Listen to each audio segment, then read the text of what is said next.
أشرف الأنبياء وإمام المرسلين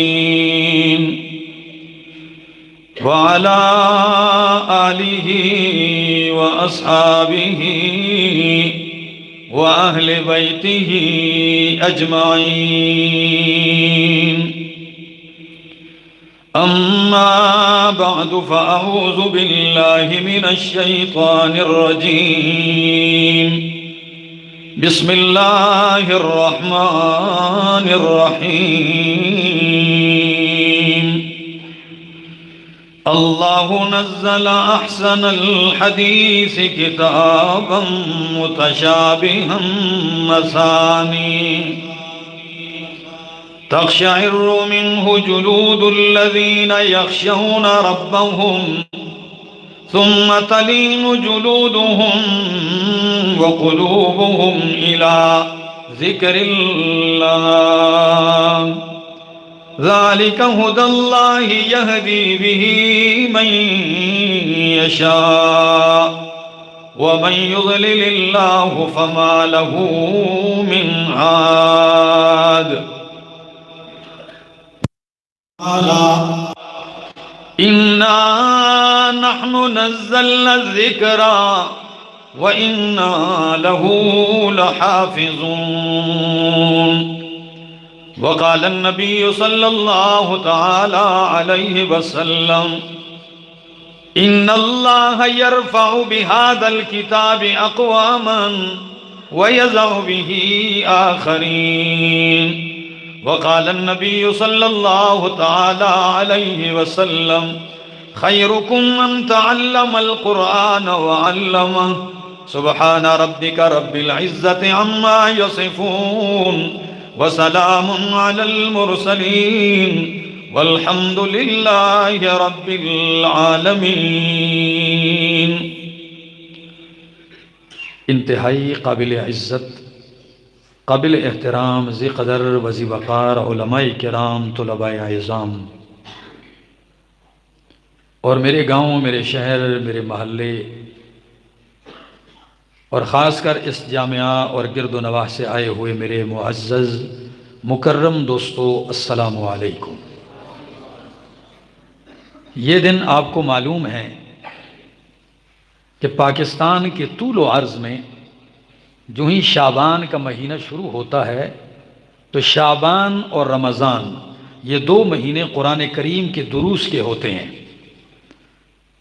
تو جو علماء کرام قرآنی شغف رکھتے ہیں وہ ان 2 مہینوں میں وہ اور طلباء کرام اپنے آپ کو قرآن کے لیے وقف کر دیتے ہیں. تو بحمداللہ ہمارے ہری پور کالس میں بھی دورہ تفسیر شروع ہے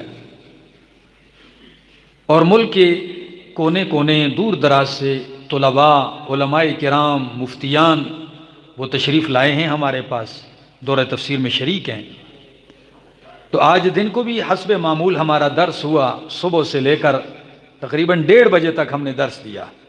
تو 4-5 گھنٹے بندہ مسلسل درس قرآن کریم دے تو اس کے بعد اس کی ہمت نہیں ہوتی کہ وہ رات کو مطالعہ بھی کرے اور پھر پروگرام بھی کرے. لیکن چونکہ ہمارے ہری پور کے ہمارے فخر انتہائی قابل عزت حضرت مولانا توحید الرحمن توحیدی صاحب، مجھے ان سے ایک محبت اور لگاؤ بھی ہے، تو ان کی بات ٹال نہیں سکا اور حضرت قاری عبدالبصیر صاحب میرے پاس آئے تو میں نے بھی کہا چلو میرا محلہ بھی ہے تو حق بھی ہے اور آپ سارے میرے محلے دار ہیں، تو میں چند گزارشات آپ کے سامنے عرض کروں گا، لیکن درخواست یہ ہے کہ دل کا برتن سیدھا کیجیے. ساون کی گھٹا بھی برسے اور موسلا دھار برسے، برتن الٹا ہو ساری رات برستی رہے، ایک قطرہ بھی اس میں پڑتا نہیں ہے. اور اگر برتن سیدھا ہو، بارش نہ بھی ہو، کبھی کبھی شبنم سے بھی پانی جمع ہو جاتا ہے. تو اپنے دلوں کے برتن سیدھے کیجیے. تھوڑی سی دیر کے لیے سارے خیالات پیچھے، اللہ کی کتاب کی طرف توجہ، کیونکہ قرآن مقدس در حقیقت آیا ہی دلوں کو بدلنے ہے. کس کو بدلنے آیا ہے؟ دلوں کو بدلنے آیا ہے. اور یہ اس بادشاہ کا کلام ہے جو تمام بادشاہوں کا خالق ہے اور مالک ہے. جب یہ اس مالک اور اس شہنشاہ کا کلام ہے تو اس میں بھی ایک تاثیر یہ ہے کہ یہ سارے کلاموں کا بادشاہ ہے. بادشاہ کا کلام سارے کلاموں کا بادشاہ، اور بدن میں بھی اثر اسی جگہ کرتا ہے جو پورے بدن کا بادشاہ ہے، دل.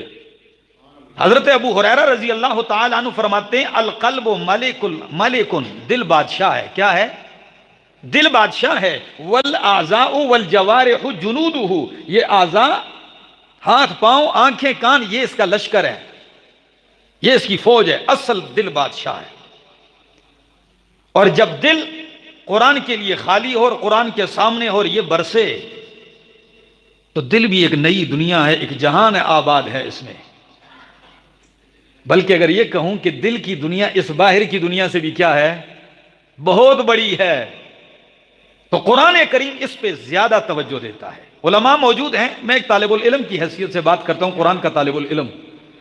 قرآن اصل توجہ دل پہ دیتا ہے، بلکہ اللہ کے نزدیک بھی نبی علیہ السلام نے فرمایا ان اللہ لا ينظر الى صورکم، اللہ تمہاری صورتوں کو، شکلوں کو نہیں دیکھتے کہ یہ گورا ہے کالا ہے، اس کا نقشہ کیسا ہے، آنکھیں کیسی ہیں، اس کی آبرو اور پلکیں اور رخسار کیسے ہیں، اس کے لال رنگ کے ہونٹ ہیں یا نہیں، یہ نہیں دیکھتا اللہ. اور نہ ہی تمہارے مال دیکھتا ہے، یہ کوٹھی والا ہے، یہ بنگلے والا، کاروبار والا ہے. وَلَٰكِن يَنظُرُ إِلَىٰ مَا فِي قُلُوبِكُمْ، لیکن اللہ اسے دیکھتا ہے جو تمہارے دلوں میں ہے. وَفِي يَنظُرُ إِلَىٰ قُلُوبِكُمْ، اللہ ہمارے دلوں کو دیکھتا ہے. تو اللہ کی نظر دل پہ ہوتی ہے. اور ہری پور والوں، عامر الاسلام میں آنے والے میرے دوستو، جب اللہ کی نظر دل پہ ہے، دل پہ نظر الہی اسی لیے ہے کہ دل ایمان کا مرکز ہے، دل محبتوں کا مرکز ہے. محبت دل میں ہوتی ہے، ایمان دل میں ہوتا ہے، تقوی دل میں ہوتا ہے، ڈر دل میں ہوتا ہے، اللہ سے امیدیں دل میں ہوتی ہیں، اور عقیدہ دل میں ہوتا ہے، نفاق بھی دل میں ہوتا ہے، بغض بھی دل میں ہوتا ہے، حسد بھی دل میں ہوتا ہے. یہ ان ساری چیزوں کا ایک مرکز ہے، اس پہ توجہ ہے. اور یہ بادشاہ ہے، جب یہ ٹھیک ہو جاتا ہے پورا بدن ٹھیک ہوتا ہے. اللہ کے پاک پیغمبر چونکہ دلوں کے طبیب ہیں تو فرمایا الا ان فی الجسد لمضغہ، او لوگو، دل میں، بدن میں گوشت کا ایک لوتھڑا ہے. کیا ہے؟ ایک لوتھڑا ہے، ٹکڑا ہے.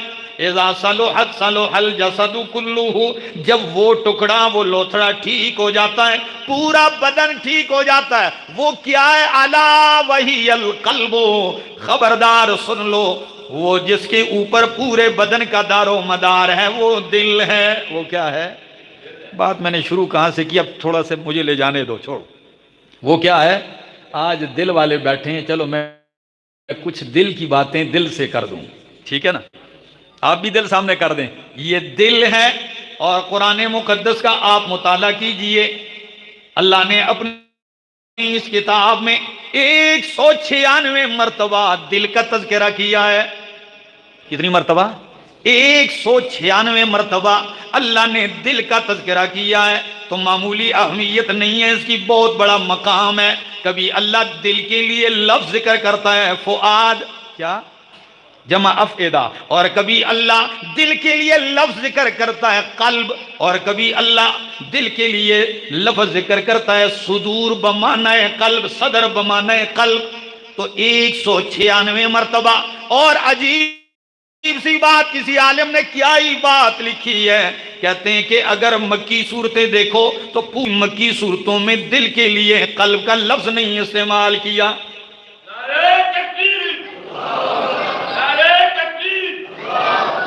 بابا کا دل جوان ہے لیکن آپ نے جواب ہی ایسا دیا، کیا کریں.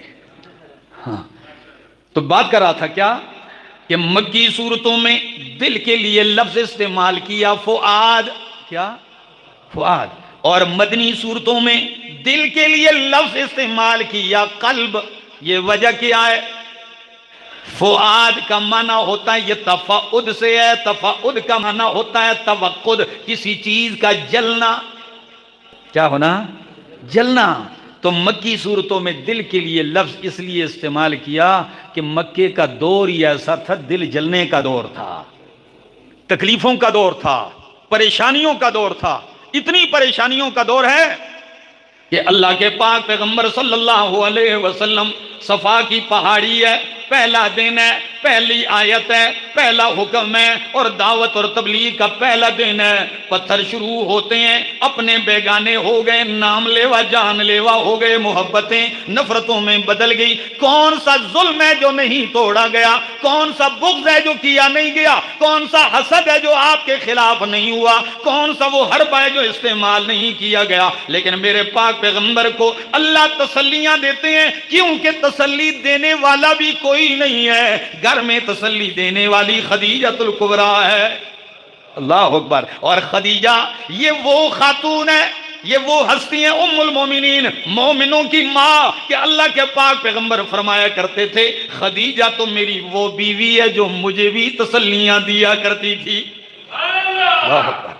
بیوی تو حالانکہ عورت ذات خاوند پریشان آئے تو بیوی اور پریشان ہو جاتی ہے اور پریشانی میں اضافہ کر دیتی ہے، لیکن اللہ کے پاک پیغمبر جب پریشان ہو کے آتے ہیں کہتے ہیں زمیلونی دسیرونی، مجھ پہ کمبل ڈالو، مجھ پہ چادر ڈالو، انی خشیت علی نفسی، مجھے اپنی جان کا خطرہ ہے۔ تو ام المومنین خدیجۃ الکبریٰ کیا فرماتی ہیں؟ واویلا نہیں ڈالا بلکہ قربان جاؤں ماں پر، کہنے لگی کلا کلا واللہ لا یخزیک اللہ ابدا انک لتصل الرحم وتکسب المعدوم وتصدق۔ نہیں یار چھوڑو، نہیں ایسے سے تسلی نہیں ہوتی، کم از کم کہتے ہو تو اللہ کا نام لے لو، زندہ باد مرد آباد تو ہم ویسے بھی نہیں کہتے، تو کم از کم اللہ کا نام تو لے لو جو زندہ باد ہے، ہمیشہ زندہ رہے گا، باقی کوئی کیا زندہ باد ہے، آج ہے کل قبر میں زندہ باد ہے، کہو سبحان اللہ۔ تھوڑا سا جاگیے خیر ہے۔ تو ام المومنین تسلیاں دیتی ہیں۔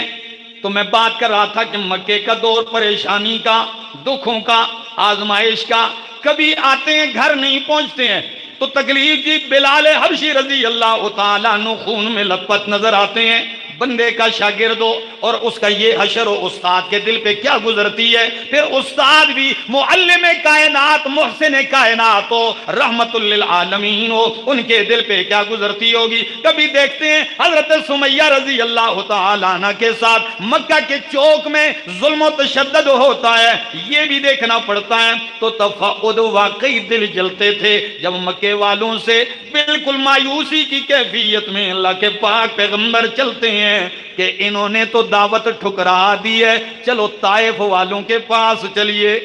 کن کے پاس؟ مکہ سے 95-96 کلومیٹر ہے طائف۔ میں گزشتہ سال بھی گیا، میں نے کہا دیکھوں تو صحیح، 96 کلومیٹر گاڑی پہ گئے۔ اس وقت سمجھ میں آیا کہ امام الانبیاء صلی اللہ علیہ وسلم 96 کلومیٹر پیادل چل کے آئے تھے۔ آپ کا کیا خیال ہے؟ خدمت قرآن کرو گے اور آپ کے گلے میں ہار پڑ جائیں گے؟ نہیں میرا بھائی، جس دن کھولو گے اس کتاب کو لگ پتا جائے گا۔ میں اپنے شاگردوں طلباء سے کہتا ہوں جا کے کھولو جس معاشرے میں، آپ کو لگ پتا جائے گا۔ یہ کتاب ہی ایسی انقلاب کی ہے کہ جہاں شروع ہوتی ہے سب سے پہلے ہلچل پیدا ہو جاتی، اوپر نیچے کر دیتی ہے۔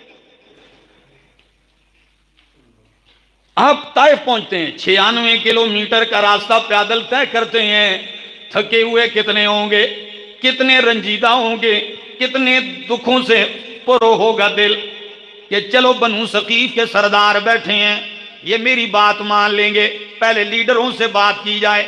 وہ تینوں بھائی ایک اپنے حجرے میں بیٹھے ہیں اور ایک بیٹھا ہے کعبۃ اللہ کا غلاف سی رہا ہے، دوسرے دو بھی پاس ہیں۔ سید الانبیاء کے کھڑے ہو جاتے ہیں، یہ بھی نہیں کہتے ہو اللہ کے بندے کے بیٹھ جائیے، مہمان تو آئے ہیں۔ خاموش جی کیسے آنا ہوا؟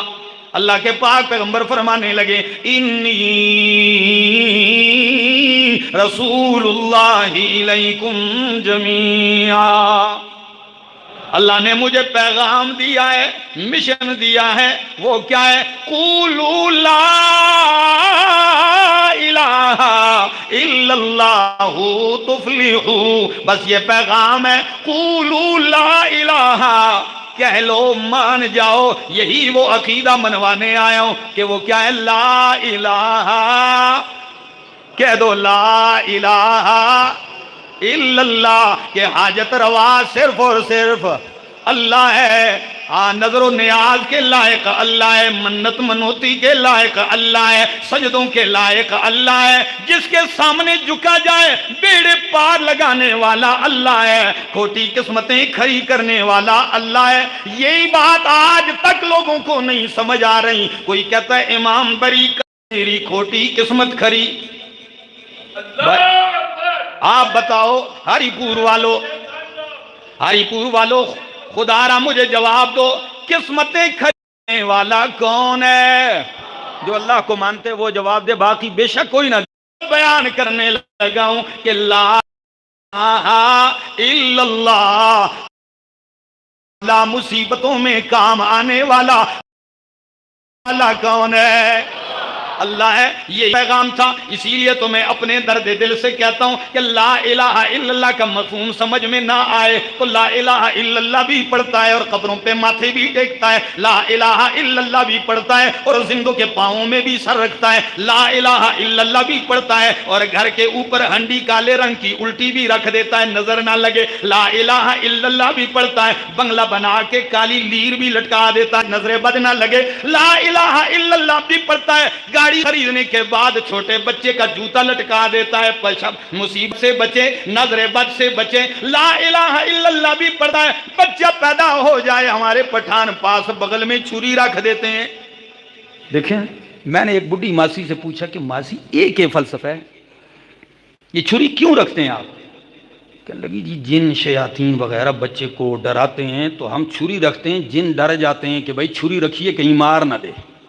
میں نے کہا آج تک سمجھ نہیں آیا مجھے, ایک طرف تو جنوں کو آپ نے عالم الغیب بھی بنا دیا, مشکل کشا بھی بنا دیا, اتنی پاور ان کو دے دی, اور دوسری طرف اتنا بے وقوف بنا دیا کہ تیسرے دن کے بچے سے بھی ڈر رہے ہیں. ان کو یہ پتہ نہیں جن اتنے ہی بے وقوف نے. آئیے لا الہ الا اللہ سمجھیے, یہی وہ دعوت تھی. تو پھر میں کہتا ہوں کہ کہیں نخل مرقد کی چھاؤں میں سجدے, کہیں مرنے والوں کے پاؤں میں سجدے, اشاروں میں سجدے, نگاہوں میں سجدے, یہاں اور وہاں خانقاہوں میں سجدے ہوتے نظر آ رہے ہیں کہ نہیں؟ میڈیا نے تو آج کل سارا کچھ واضح کر دیا. تو آپ نے جب یہ کہا, ثقیف کے 3 سردار ہیں, فرمایا قولوا لا الہ الا اللہ. کہنے کی دیر تھی, آگ بگولا ہو گئے. ایک کہنے لگا اخرج من بلدنا, ہمارے شہر سے نکل جا, ہماری بستی سے نکل جا. دوسرا ظالم کہنے لگا کیا اللہ کو آپ کے سوا کوئی اور نہیں ملا نبی بنانے کے لیے؟ تیسرا بدبخت کہنے لگا یہ میرے سامنے غلاف کعبہ ہے, میں اسے چیر کے ٹکڑے ٹکڑے تو کر دوں گا, تجھے نبی ماننے کے لیے تیار نہیں ہوں. جب یہ رویہ ہو, اللہ کے پاک پیغمبر کا سینہ تو دیکھیے, آپ کا حوصلہ تو دیکھیے. فؤاد کا معنی کر رہا ہوں, دل جلتا ہے کہ نہیں جلتا؟ کسی عالم کو اگر وہ مصلی پہ کھڑا ہو, کوئی مقتدی کہے پیچھے ہو جائے, سے پوچھ لو اس کے دل سے, کسی بڑے سے, تو سید الانبیاء صلی اللہ علیہ وسلم کے ساتھ یہ رویہ. آپ نے کیا فرمایا؟ فرمایا بنو ثقیف کے سرداروں کوئی بات نہیں, آپ نہیں مانتے نہ مانے, لیکن ایک درخواست ہے, جو آپ نے کہا کہہ دیا. درخواست یہ ہے, نہیں مانتے ہو آپ نہ مانے, مجھے ان غریبوں کو رب کا قرآن سنانے دو, کم از کم میرے راستے میں رکاوٹ تو نہ بننا. ہم بھی لوگوں سے ہی کہتے ہیں خدا ساتھ نہیں دے سکتے ہو تو کم از کم رکاوٹ نہ بنو. بندہ قرآن کی خدمت کر رہا ہے, رکاوٹ نہ بنو. تو نبی علیہ السلام نے فرمایا کم از کم یہ تو کر سکتے ہو نا, میں جاتا ہوں شہر میں طائف کے. وہ کہنے لگے اچھا یہ کیسے ہو سکتا؟ پورے طائف میں منادی ہو گئی کہ تمہارے معبودوں کا دشمن آ گیا, تمہارے خداؤں کا منکر آ گیا, اور کہتا ہے اجعل الالہۃ الہا واحدا, سارے الہوں کو رد کر کے کہتا ہے ایک ہی الہ ہے. ان ھذا لشیء عجاب, یہ بڑی عجیب بات ہے, یہ ہماری سمجھ میں نہیں آتی کہ اکیلا اللہ ہی سارا کچھ کرتا ہے. اللہ کے پاک پیغمبر شہر پہنچتے ہیں, پورا شہر طائف امڑ آیا, کئی کلومیٹر تک پتھروں کی بارش ہے, عورتیں چھتوں سے پتھر مار رہی ہیں, جوانوں نے جھولیاں بھری ہوئی ہیں, ادھر پتھروں کی بارش ہو رہی ہے، ادھر میرے مصطفیٰ کی زبان سے رب کی توحید پر آیت قرآنی کی بارش ہو رہی ہے۔ اللہ، مزہ یہ ہے، پتہ چلتا ہے، فؤاد دل جلتا ہے، کیا گزرتی ہوگی۔ آپ چلتے ہیں، اتنی مار پڑتی ہے، اتنے پتھر برستے ہیں کہ آپ کا منہ بولا بیٹا زید ابن حارثہ آپ کے ساتھ ہے۔ کہتے ہیں اللہ کے پاک پیغمبر نے انگوروں کے ایک باغ میں داخل ہو کے پناہ لی، چلو ادھر مجھے سکون مل جائے۔ داخل ہوئے باغ کے اندر، جیسے شہر کے جو مستنڈے تھے وہ سارے پیچھے ہو گئے۔ زید رضی اللہ تعالیٰ عنہ کہتے ہیں میں نے امام الانبیاء کے ماتھے اور سر مبارک سے خون پونچھنا شروع کر دیا۔ آپ کا بدن خون میں رنگین ہے، آپ کا لباس سارا خون آلود ہے، نالین مبارک میں، جوتوں مبارک میں خون جم گیا، جوتے نکلتا نہیں ہے پاؤں جوتے سے۔ اللہ، آپ سے پوچھتا ہوں ہری پور والوں، کسی عربی سیرت نگار نے لکھا ہے کہ لوگوں تھوڑا سا خیال تو کرو، رجل غریب وحید بعید عن اہلہ و وطنہ، رجل غریب، بندہ بھی ناشنا ہو، پردیسی ہو، وحید اکیلا ہو، بعید عن اہلہ و وطنہ، اپنے اہل وطن سے بھی دور ہو، خاندان سے، ھذا یفعل بہ، اس کے ساتھ یہ حشر کیا جائے، اس کے دل پہ کیا گزرتی ہے۔ آئیے بتلانے لگا ہوں، زخموں میں چور ہیں لیکن اللہ کی بارگاہ میں کیا کہتے ہیں، اللہم اشکو الیک ضعف قوتی وقلت حیلتی وہوانی علی الناس یا رب المستضعفین۔ اے اللہ، میں اپنی کمزوری کی شکایت تیری بارگاہ میں کرتا ہوں، اللہ میں اپنی بے وسی کا گلہ تیری بارگاہ میں کرتا ہوں، اللہ الہ من تکلنی، یا اللہ تو نے مجھے ایک ایسی قوم کے حوالے کر دیا جنہوں نے مجھے خون میں رنگین کر دیا، مجھے رنگین کر دیا، سر سے پاؤں تک چور چور کر دیا اللہ، لیکن پھر بھی میری التجا یہی ہے اے میرے ربا، ان لم تکن بک علی غضب فلا ابالی، اللہ اگر آج بھی تو ناراض نہیں، تو راضی ہے، تو مجھے اس حال میں بھی کوئی پریشانی نہیں، میں راضی ہوں۔ اگر اللہ آپ اب بھی راضی ہیں، یہ تو مقام بدعا کا ہے، جب دل پہ یہ تکلیف ہو بندہ جو مرضی آئے کہہ دیتا ہے، لیکن ان لم تکن علی غضب، اگر آپ کا میرے اوپر کوئی غصہ نہیں ہے تو مجھے کوئی پرواہ نہیں ہے۔ میں اسی کی ترجمانی عربی کے شاعر کے ان جملوں میں یوں کرتا ہوں کہ فَلَيْتَكَ تَحْلُو وَالْحَيَاةُ مَرِيرَةٌ، فَلَيْتَكَ تَحْلُو وَالْحَيَاةُ مَرِيرَةٌ وَلَيْتَكَ تَرْضَى وَالْأَنَامُ غِضَابٌ وَلَيْتَ الَّذِي بَيْنِي وَبَيْنَكَ عَامِرٌ وَبَيْنِي وَبَيْنَ الْعَالَمِينَ خَرَابٌ إِذَا صَحَّ مِنْكَ الْوُدُّ فَالْكُلُّ هَيِّنٌ وَكُلُّ الَّذِي فَوْقَ التُّرَابِ تُرَابٌ۔ سنو گے آپ کو پتہ چلے گا کیا کہتا ہے شاعر، کہتا ہے فَلَيْتَكَ تَحْلُو وَالْحَيَاةُ مَرِيرَةٌ، کاش کہ تو میرے لیے میٹھا ہو جائے، چاہے میری ساری زندگی کڑوی ہو جائے۔ اللہ اکبر، کاش کہ تو میرے لیے میٹھا ہو جائے، چاہے ساری زندگی کڑوی ہو جائے، پرواہ نہیں ہے۔ فَلَيْتَكَ تَحْلُو وَالْحَيَاةُ مَرِيرَةٌ وَلَيْتَكَ تَرْضَى وَالْأَنَامُ غِضَابٌ، اللہ کاش کہ تو راضی ہو جائے، ساری کائنات ناراض ہو جائے، مجھے کوئی پرواہ نہیں ہے، اپنے بیگانے ہوتے ہیں ہو جائیں، روٹتے ہیں روٹ جائیں، اللہ مجھے اس کی پرواہ نہیں، بس تو راضی ہونا چاہیے۔ اور کیا کہتے ہیں وَلَيْتَ الَّذِي بَيْنِي وَبَيْنَكَ عَامِرٌ وَبَيْنِي وَبَيْنَ العالمین خراب، اللہ میرے اور تیرے تعلقات ٹھیک رہیں، چاہے ساری کائنات سے تعلق خراب ہو جائے، سارے دوستیاں خراب ہو جائیں، مجھے کوئی پرواہ نہیں ہے۔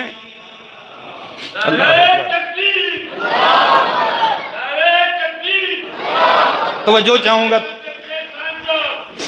چاہوں گا خدا را، آپ اٹھتے ہیں وہاں سے، یہ حالت ہے تھوڑی دیر، عتبہ شیبہ کا باغ ہے، باغ بھی کوئی دوستوں کا نہیں ہے، انہوں نے جب آپ کو خون میں رنگین دیکھا نا تو ان کے غلام تھا عداس، تشت میں تھال میں ایسے انگوروں کا گچھا رکھا اور غلام سے کہا وہ جو بندہ بیٹھا ہے نا ٹیک لگا کے درخت کے ساتھ، یہ انگور اسے دے آؤ۔ عداس وہ انگوروں کا گچھا لے کے آیا، نبی علیہ السلام کے سامنے رکھا، نبی علیہ السلام نے یوں انگور کے دانے کی طرف ہاتھ بڑھایا، فرمایا بسم اللہ، اللہ اکبر، بسم اللہ کہا۔ عداس حیران رہ گیا، کہنے لگا آپ کون ہیں؟ نبی علیہ السلام نے کہا کیوں؟ کہنے لگا اس لیے ادھر تو جس کو دیکھتا ہوں وہ کہتا ہے بسم اللہ والعزا، ادھر تو لات و عزا والے، اور آپ نے کیا پڑھ دیا؟ بسم اللہ پڑھ دیا۔ نبی علیہ السلام نے فرمایا تو کہاں کا ہے بھائی، تو کون سے علاقے کا ہے؟ وہ کہنے لگا میں عراق کا ایک علاقہ ہے نینوا، میں وہاں کا ہوں۔ نبی علیہ السلام نے اس کی طرف دیکھ کے کہا وہ تو میرے بھائی یونس علیہ السلام کا علاقہ ہے۔ جب یہ کہا، حافظ ابن کثیر رحمہ اللہ لکھتے ہیں جب یہ کہا وہ میرے بھائی یونس علیہ السلام کا علاقہ ہے، عداس اور حیران ہو گیا، کہنے لگا آپ کیسے جانتے ہیں ان کو؟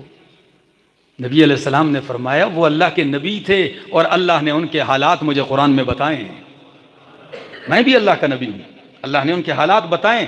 جب یہ جملہ کہنے کی دیر تھی، عداس نے دیر نہیں کی، فوراً آپ کا ہاتھ تھام لیا، کہنے لگا اشہد اللہ الہ الا اللہ و اشہد ان محمد رسول اللہ۔ کلمہ پڑھ لیا۔ جو ہی کلمہ پڑھا فوراً عتبہ شیبہ نے آواز ادھر ادھر، تجھے بھیجا کس لیے؟ اور نبی علیہ السلام کا اس نے ہاتھ پکڑا، چوم بھی لیا، ہاتھ مبارک یوں بوسہ بھی دے دیا، بولا بھائی تجھے بھیجا تو یہ کیا کام کرنے لگ گیا؟ وہ کہنے لگا او اللہ کے بندو یہ نبی ہیں، رسول ہیں۔ تو عتبہ و شیبہ تو مکے کے تھے، وہ تو پہلے ہی سے دشمن تھے، انہوں نے کہا تیرا دین ٹھیک ہے، چھوڑ چھوڑ جس دین پر ہے۔ عداس سے کہا، عداس کہنے لگا تم اگر جانتے ہو نہیں مانتے ہو تمہاری مرضی، میں تو پہلی ملاقات میں مان گیا ہوں، یہ سچے میں مان گیا ہوں، آپ کی مرضی، آپ مانیں یا نہ مانیں، ہدایت مالک کی مرضی ہے، جسے چاہے دے دیتا ہے۔ آپ وہاں سے اٹھتے ہیں، دل کی بات کر رہا تھا کہ دل پہ کیا گزرتی ہوگی، ذرا سنیے، دل بھی میرے مصطفیٰ کا ہے۔ آپ اٹھتے ہیں، جیسے ہی چلتے ہیں صحیح بخاری کی حدیث پیش کرنے لگا۔ ام المومنین صدیقہ کائنات حضرت عائشہ صدیقہ رضی اللہ تعالی عنہ امی جان فرماتی ہیں کہ میں نے ایک دن اللہ کے پاک پیغمبر سے پوچھ لیا کہ آپ کی زندگی میں آپ پہ احد والے دن سے زیادہ بھی کوئی سخت دن گزرا ہے؟ کس دن سے؟ احد والے دن سے۔ آپ کہیں گے یہ احد والا دن کون سا؟ یہ وہی دن تھا کہ سن 3 ہجری عید کا 5واں دن ہے، 5 شوال المکرم ہے، اور احد کے میدان میں مشرکین کے مقابلے میں 70 صحابہ کرام شہید ہوتے ہیں، اور اللہ کے پاک پیغمبر صلی اللہ علیہ وسلم کا دندان مبارک شہید ہوتا ہے۔ آپ نے لوہی کی ٹوپی پہنی ہوئی تھی، سر پہ پتھر لگا، سر سے خون کا فوارہ جاری ہے، اور جو خود کی کڑی ہے، خود لوہی کی ٹوپی ہوتی، زنجیریں ایسے لٹک رہی ہوتی ہیں تاکہ تلوار اثر نہ کرے، تو اس خود کی کڑی آپ کے رخسار کی ہڈی میں دھنس گئی تھی۔ اٹھاؤ سیرت پڑھو گے پتہ چلے گا۔ ایک صحابی رسول فرماتے ہیں وہ کڑی نکل نہیں رہی تھی، نہیں نکل رہی تھی، تو میں نے اس کو دانتوں سے یوں پکڑا اور ایسے کھینچا، اتنی سخت دنسی ہوئی تھی کہ کڑی تو نکل آئی، میرا دانت بھی باہر نکل آیا، اور آپ کا چہرہ، آپ پہ غشی بھی تازہ۔ فرمایا اس احد کے دن سے بھی کوئی زیادہ سخت دن گزرا ہے؟ فرمایا ہاں عائشہ۔ فرمایا کون سا دن ہے؟ فرمایا طائف والا دن، اس سے بھی سخت تھا۔ کیوں؟ لوگ اپنے اپنے تبصرے کرتے ہیں حکمت ہے کہ یہ کیا وجہ ہے؟ وجہ یہ ہے کہ ادھر میں اکیلے تھا، ادھر ساتھی تھے، اور علماء بیٹھے ہیں۔ المصیبت اذا عمت خفت، مصیبت جب عام ہوتی ہے تو ہلکی ہو جاتی ہے، اور جب صرف ایک ہی بندے پہ آتی ہے تو پھر بہت زیادہ ہوتی ہے۔ کسی نے کہا نا کہ بھائی دوستوں کے ساتھ مرنا تو موت کوئی نہیں ہے، موت تو اکیلے مرنے کا نام ہے، یعنی تکلیف زیادہ اس میں ہے۔ تو ادھر میں اکیلا تھا، آپ چلتے ہیں باغ سے باہر نکل کر، صحیح بخاری ہے، اللہ کے پاک پیغمبر صلی اللہ علیہ وسلم فرماتے ہیں جب جانے لگا تو بادل کا سایہ اوپر ٹکڑا سایہ ساتھ کر کے جا رہا ہے، بادل کا ٹکڑا بھی سایہ کرتے جا رہا ہے۔ میں نے کہا اللہ، یہ مطالعے کے دوران دل میں نے کہا اللہ تیری بھی بڑی عجیب ادائیں ہیں، جب ادا یوں دکھائی تو پتھر برسوا دیے، خون میں لت پت، اور جب ایک جھلک یہ دکھائی تو دھوپ سے بھی بچایا، سایہ کر دیا۔ جی جیسے رب چاہے سائے پہ چل رہے ہیں۔ فرمایا فَإِذَا رَفَعْتُ رَأْسِي، جب جو ہی میں نے سر اٹھایا بادل کے ٹکڑے کو یوں دیکھا تو دیکھتا ہوں فوراً جبریل سامنے آتے ہیں، اور آتے ہی کہتے ہیں السلام علیکہ یا رسول اللہ، صلی اللہ علیہ وسلم سلام کیا اور کیا فرمایا؟ فرمایا ہذا ملک الجبال، اکیلے نہیں آیا ہوں، یہ پہاڑوں کا فرشتہ میرے ساتھ آیا ہے، آپ اشارہ کر دیں۔ رب کہتا ہے جو آپ کہیں گے وہی ہوگا۔ ابھی طائف کے اوپر پہاڑ ٹکرا کے نیست و نابود کر دیا جائے گا۔ آپ بولیے آپ کیا چاہتے ہیں؟ ہاں، محسن کائنات، معلم کائنات، مربی کائنات، رحمت للعالمین کیا فرماتے ہیں؟ لا بل ارجو ان یخرج اللہ من اصلابہم من یعبد اللہ وحدہ ولا یشرک بہ شیئا۔ اللہ میں یہ نہیں چاہتا کہ یہ نیست و نابود ہو جائیں، میرا خون معاف ہے، پر اللہ ان کی نسلوں میں تیری توحید ماننے والے پیدا کر دے۔ اللہ اگر تیری توحید والے پیدا ہو جائیں جو تیرے ساتھ شریک نہ ٹھہرائیں تو مجھے اس تکلیف کی کوئی پرواہ نہیں ہے۔ میرا دوست، قرآن کریم دلوں کا علاج ہے۔ تو مکہ میں فؤاد کا لفظ استعمال کیا، مدینہ میں قلب کا لفظ استعمال کیا۔ قلب کو قلب اس لیے کہتے ہیں لتقلبی، ٹھہرتا نہیں ہے، الٹ پلٹ ہوتا رہتا ہے۔ کیا ہوتا رہتا ہے؟ ایسا ہی ہے، آپ اپنے اپنے دلوں کو دیکھ لو، ادھر کچھ اور کہے گا، باہر نکلو گے تو یہ کچھ اور کہے گا۔ آج کسی سے محبت ہے تو کل اسی کو گالیاں دیتے رہو گے، یا کل جس کو گالیاں دے رہے تو آج اس کو جفیاں لگاتے رہو گے۔ کبھی کیا کہتا ہے، کبھی ٹھہرتا نہیں ہے، لگا رہتا ہے۔ جب ٹھہرتا نہیں ہے اور آپ کے بس میں بھی نہیں ہے، اندر ہے۔ گاڑیوں والے نے تو کہہ دیا نا کہ دل تو پاگل ہے، اور کسی نے اتنا سودا سستا کر دیا، ہر رکشے والے نے آگے دل لٹکایا ہوا ہے، دل برائے فروخت۔ واہ بھائی، اتنی سستی چیز ہے دل برائے فروخت، قیمت صرف ایک مسکراہٹ۔ واہ بھائی، کئی دل بنا کے بیچ میں تیر بھی ڈال دیتے ہیں، یعنی دل میں تیر لگا ہوا ہے، کئی درال ڈال دیتے ہیں، بتلاتے ہیں کہ دل میرا 2 ٹکڑے ہے۔ او میرا بھائی، ٹھہرتا نہیں ہے، بس نہیں چلتا۔ یا اللہ، کوئی ایسی رسی ہے، کوئی ایسا لنگر ہے، کوئی ایسی لگام ہے جو اس کو ڈالی جائے اور ٹھہر جائے۔ فرمایا ہے، یا اللہ کیا ہے؟ الا بذکر اللہ تطمئن القلوب، اس میں اطمینان پیدا کرنے والی چیز اللہ کا قرآن ہے، ذکر اللہ ہے۔ ذکر سے مراد یہاں قرآن ہے۔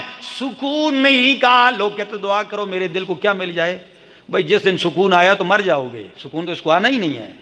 قرآن نے کہیں سکون کا لفظ نہیں ذکر کیا، اطمینان کا لفظ ذکر کیا۔ کیا ذکر کیا؟ الا بذکر اللہ تطمئن القلوب، اللہ ہی کی کتاب قرآن سے، اس ذکر الہی سے دل مطمئن ہوتا ہے۔ کیسے مطمئن ہوتا ہے؟ جب قرآن پڑھے گا، سمجھے گا رب کی توحید، رب کی وحدانیت، رب کا علم، رب کا تصرف، رب کی قدرتیں، رب کی شان، رب کے اسماء الحسنہ، رب کی صفات مختصہ پڑھے گا، تیرا دل مطمئن ہو جائے گا۔ ساری کائنات زور لگا لے، تیرا دل اطمینان سے ادھر ادھر نہیں ہوگا، ہدایت سے ڈگمگائے گا نہیں۔ یہی دلوں کو مضبوط باندھ دیتا ہے۔ اللہ ہمارے دلوں کے لیے قرآن کو اطمینان بنا دے، ہمارے دلوں کو اس پہ مطمئن کر دے۔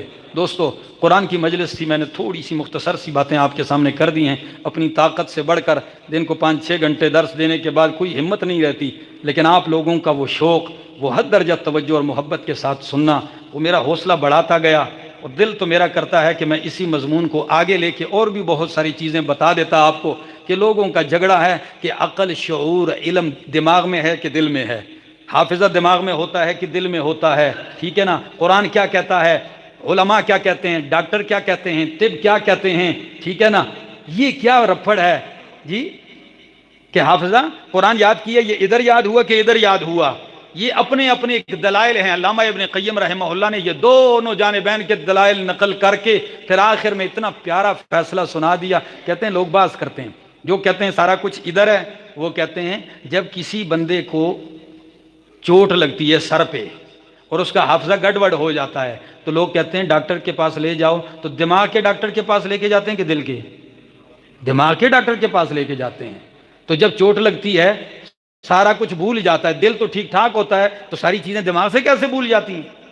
کہتے ہیں یہ دیکھو یہ تو سارا کچھ دماغ میں. قرآن کہتا ہے لہم قلوب لا یفقہون بہا کہ ان کے دل ہیں لیکن سمجھتے نہیں. تو قرآن نے دل کو کہا. تو ان کے دلائل انہوں نے کہا آپ کے دلائل ہیں یہ عقلیات کی باتیں لوگوں کو سمجھانے کے لیے. انہوں نے کہا پھر ہمارے بھی دلائل ہیں. آپ بھی کہتے ہیں میرا دل نہیں کرتا آپ کی طرف آنے کو, یہ نہیں کہتے میرا دماغ نہیں کرتا. آپ بھی تو کہتے ہیں میرا دل آپ سے محبت کرتا ہے, یہ نہیں کہتے ہیں کہ میرا دماغ آپ سے محبت کرتا ہے بھائی. اور وہ بھی کہتے ہیں کہ سب سے پہلے جب بندے کو ایک خبر تکلیف کی پہنچتی ہے یا